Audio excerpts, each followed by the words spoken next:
Assalamualaikum warahmatullahi wabarakatuh. Perkenalkan, nama saya Muhammad Arya Wiryateja dari 12 IPS 3. Pertama-tama, mari kita panjatkan puji beserta syukur kepada Allah Subhanahu wa Ta'ala yang telah memberikan beribu-ribu nikmat. Tidak lupa salawat dan salam tercurahkan kepada Nabi Muhammad SAW, keluarganya beserta sahabat, Bapak dan Ibu sekalian yang berbahagia. Pada kesempatan ini saya ingin menyampaikan sebuah ceramah singkat yang bertemakan sikap yang harus dikembangkan pelajar Indonesia agar keutuhan NKRI tetap terjaga.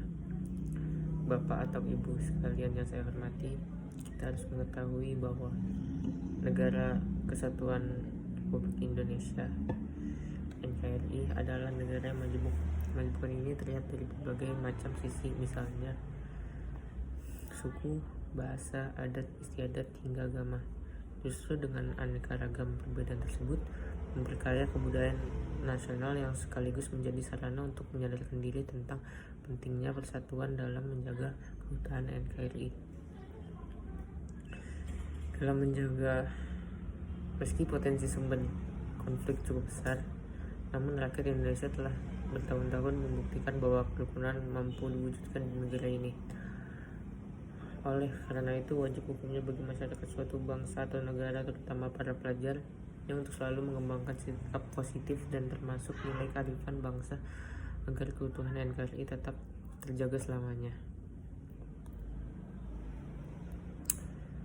Sejarah G30S PKI.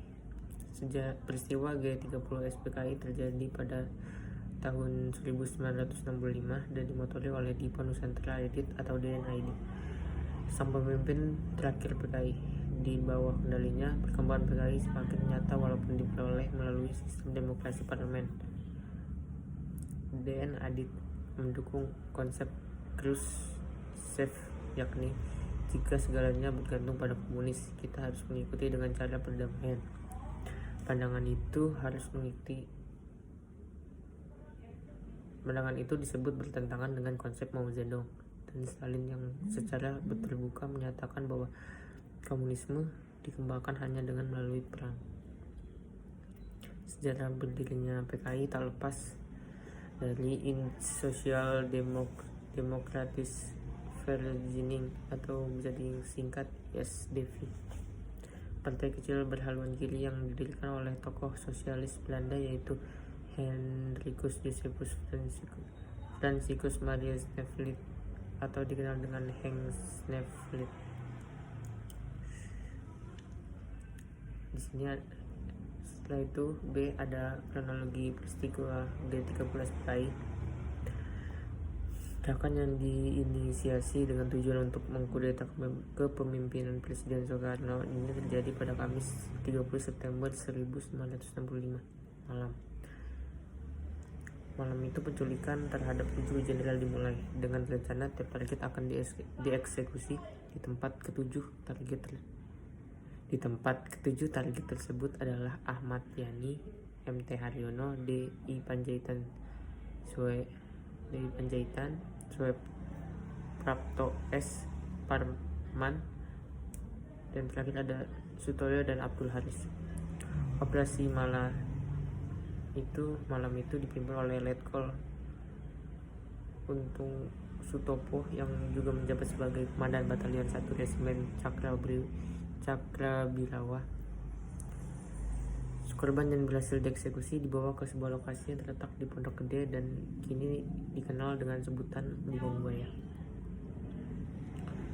Buntut dari peristiwa tersebut berpuncak pada 1 Oktober 1965, sebuah operasi yang dikenal dengan Operasi Penumpasan G30 SPKI yang dipimpin oleh Panglima Kostrad dengan bantuan beberapa pasukan seperti Divisi Siliwangi, Kavaleri, dan RPKAD atau bisa disebut Resimen para Komando Angkatan Darat, di bawah pimpinan oleh Kolonel Sarwo Edi Wibowo. Kemudian 7 jenazah jenderal ditemukan pada 3 Oktober 1965 dan pengangkatan jenazah dilakukan keesokan harinya, pada 5 Oktober 1965. Seluruh korban dimakamkan di Taman Makam Pahlawan dan diberi gelar pahlawan resolusi. Tujuan dan usaha PKI. Bapak Ibu sekalian berbahagia, tentunya pasti muncul pertanyaan, apa tujuan PKI melakukan hal sekeji itu? Adapun tujuan utama G30S PKI adalah menggulingkan pemerintah era Soekarno dan menggadis negara Indonesia menjadi negara komunis. Seperti diketahui, PKI disebut memiliki lebih dari 3 juta anggota dan membuatnya menjadi partai komunis terbesar ketiga di dunia setelah RRC dan Uni Soviet. PKI telah melakukan banyak usaha untuk tujuan tersebut, seperti yang pertama ada berusaha menghancurkan negara kesatuan Republik Indonesia dan menjadikannya sebagai negara komunis. Yang kedua, menyingkirkan TNI Angkatan Darat dan merebut kekuasaan pemerintahan.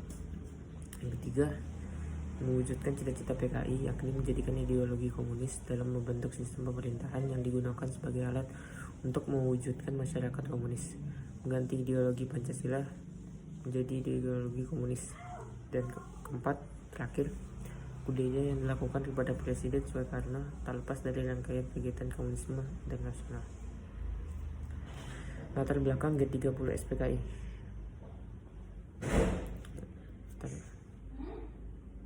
Pada masa revolusi, PKI menjadi salah satu kekuatan politik yang berpengaruh dalam pemerintah Republik Indonesia. PKI mampu menempatkan kader-kadernya untuk duduk dalam pemerintahan, salah satunya Amir Syarifuddin. Bahkan Amir Syarifuddin menjabat Perdana Menteri Indonesia. Akan tetapi pada masa kabinet Hatta, golongan kiri yaitu PKI tersingkir dari pemerintahan. Kondisi tersebut terjadi karena pada masa kabinet Hatta, pemerintahan mengurangi pengaruh kiri dalam tubuh angkatan perang. Dengan demikian, latar belakang sekaligus alasan kenapa gerakan 30 September dapat terjadi diantaranya adalah satu, yang pertama ada ambisi PKI untuk menerapkan paham komunis di Indonesia. Yang kedua ada konflik TNI Angkatan Darat dengan PKI. Yang ketiga adalah rumor Soekarno sakit. Dalam melancarkan gerakannya, PKI mengembuskan isu yang disebut dengan Dewan Jenderal, yaitu sebuah isu yang mengatakan bahwa terdapat beberapa jenderal TNI Angkatan Darat yang hendak melakukan kudeta pemerintah. Berbekal isu tersebut, PKI melaksanakan penculikan terhadap 7 jenderal TNI Angkatan Darat dan menduduki beberapa tempat penting untuk mensukseskan kudetanya. Jadi latar belakang terjadinya gerakan 30 September 1965 atau G30S PKI adalah keinginan PKI untuk menerapkan ideologi komunis, konflik antara PKI dan TNI Angkatan Darat, serta tersebarnya berita Soekarno jatuh sakit. Dampak peristiwa G30S PKI. Yang pertama, peristiwa itu berpengaruh besar terhadap maraknya gelombang aksi demonstrasi. Yang kedua, Presiden Soekarno kehilangan kewibawaannya di mata rakyat Indonesia. Yang ketiga, pembubaran PKI.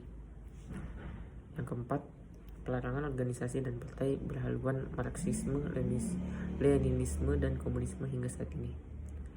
Kelima, banyak pahlawan kita yang gugur. Yang keenam, hubungan diplomatik dengan negara komunitas menjadi renggang. Ketujuh, kedudukan Pancasila dalam negara menjadi lebih kuat. Peran pelajar dalam bingkai NKRI. Peran penting generasi muda dalam menjaga kesatuan dan keutuhan NKRI di era globalisasi ini sangat penting sekali. Era globalisasi menciptakan banyak perubahan segala aspek, mulai dari kemajuan teknologi, budaya ekonomi. Globalisasi ini dapat menciptakan ancaman berupa mudarnya nasionalisme.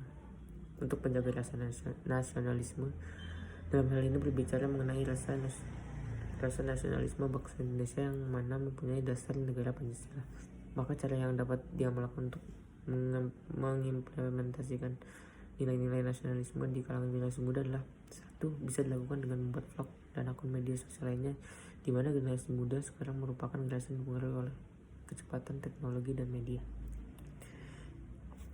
Dua, menciptakan lagu yang memiliki peran moral dan nilai-nilai Pancasila serta nasionalisme.